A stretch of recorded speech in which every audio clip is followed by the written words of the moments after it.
অনেকেই বিছানায় যান ঠিক সময়, কিন্তু কিছুতেই ঘুম আসে না। ঘুমের জন্য অপেক্ষা করতে করতে রাতের প্রায় অর্ধেকটাই পার হয়ে যায়।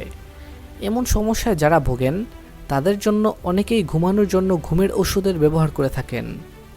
কিন্তু ঘুমের ওষুধের প্রতি অতিরিক্ত নির্ভরশীলও শরীরের জন্য মারাত্মক ক্ষতিকর। গবেষণায় দেখা গেছে দেরি করে ঘুমালে হতে পারে ভয়ঙ্কর অনেক রোগ। তো চলুন জেনে নেওয়া যাক ঘুম কম হলে শরীরে কী কী ধরনের ক্ষতি হতে পারে।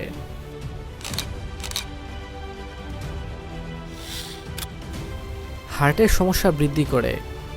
আমরা যখন ঘুমাই তখন আমাদের হৃৎপিণ্ড এবং রক্তনালী কিছুটা হলেও বিশ্রাম পায়, কিন্তু ঘুম না হলে বা কম হলে প্রতিনিয়ত কার্ডিওভ্যাস্কুলার সমস্যায় বাড়তে থাকে।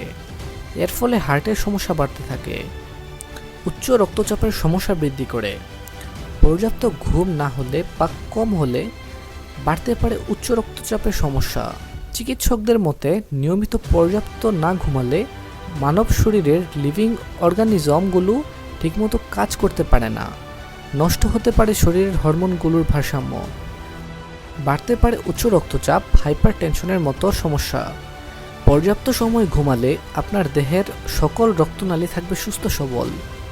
অপরদিকে 7 ঘন্টারও কম সময় ঘুমালে ব্লাড প্রেশার ঊর্ধ্বমুখী হওয়ার আশঙ্কা বাড়ে।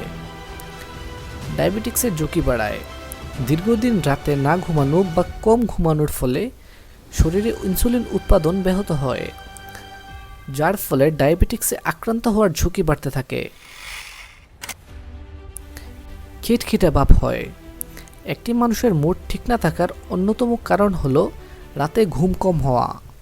এ কারণে সে সারাদিন খিটখিটে আচরণ করে চলে, যা তার নিজের ও আশেপাশের সবার জন্য বিরক্তির কারণ হতে পারে। হজমের সমস্যা। প্রতিদিন পর্যাপ্ত ঘুম না হলে বাড়তে পারে হজমের সমস্যা। না ঘুমালে আমাদের শরীরের পচন ক্রিয়ায় সাহায্যকারী অঙ্গপ্রত্যঙ্গগুলো সঠিকভাবে কাজ করতে পারে না। রোগ প্রতিরোধ ক্ষমতা কমে যাওয়া।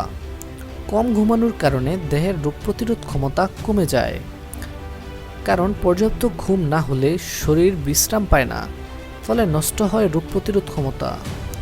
সুতরাং ঘুম আমাদের জন্য অত্যন্ত জরুরি একটি পন্থা। আমাদের দৈহিক প্রায় সকল কার্যকলাপই ঘুমের উপরে অনেকটাই নির্ভরশীল। তাই কোনো রকম অবহেলা না করে নিয়মিত প্রতিদিন অন্তত 6 থেকে 7 ঘন্টা ঘুমানোর অভ্যাস করা জরুরি। কিন্তু যদি নিয়মিত স্বাভাবিকভাবে ঘুম না আসে, তাহলে ইচ্ছামতো ওষুধ না খেয়ে চিকিৎসকের পরামর্শ নেওয়াই উচিত।